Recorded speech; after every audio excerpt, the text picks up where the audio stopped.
The sun, above the tranquil motion of the vast ocean, was about to rest. Slowly descending beyond the horizon, it yawned the sky into a gradient of orange, making the clouds radiate in a majestic aura. Warm gusts skimmed over the water, creating tiny waves.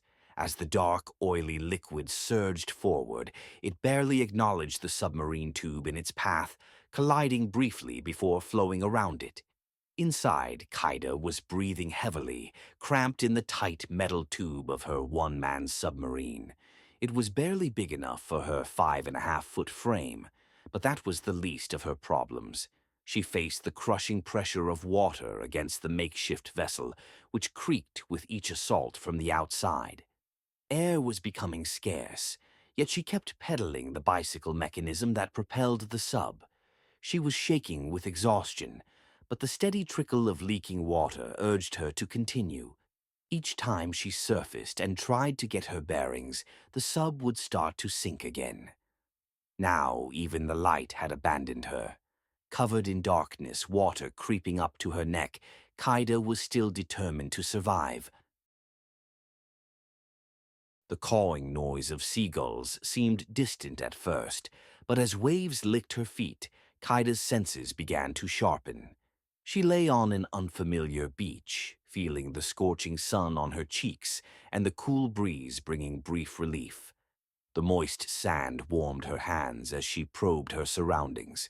Opening her eyes was a struggle. Her eyelids felt glued shut. When she finally managed to peek, the first sight wasn't comforting. A small, feathery silhouette sat on her chest, bobbing its head curiously.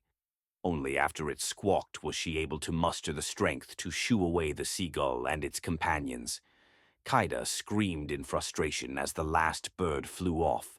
She didn't understand what had happened, how she had arrived here, or, more importantly, how she had escaped her metal prison under the water. Her dry lips cracked and her wounds stung in the searing heat. Driven by anger and desperation, Kaida began to crawl, trying to distance herself from the salty ocean. Ahead, she spotted a line of trees and imagined finding juicy fruits in their shade. Kaida's hopes rose as she crawled towards the distant greenery, dreaming of water and shade.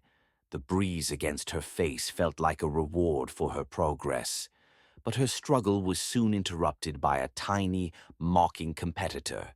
A crab scuttling past her with ease. As she reached out in a feeble attempt to grab it, the creature slipped through her fingers and continued its swift journey. Kaida collapsed in disappointment, the green salvation farther than she could manage. Her face was as red as the crab's shell, her curly black hair tangled and salty from the sea. Her breaths came slow and steady. She was on the verge of surrendering to sleep when a strange sensation jolted her back to reality. Despite the sun's relentless heat, her clothes were suddenly dampening. Confused, she looked around and saw a puddle forming under her.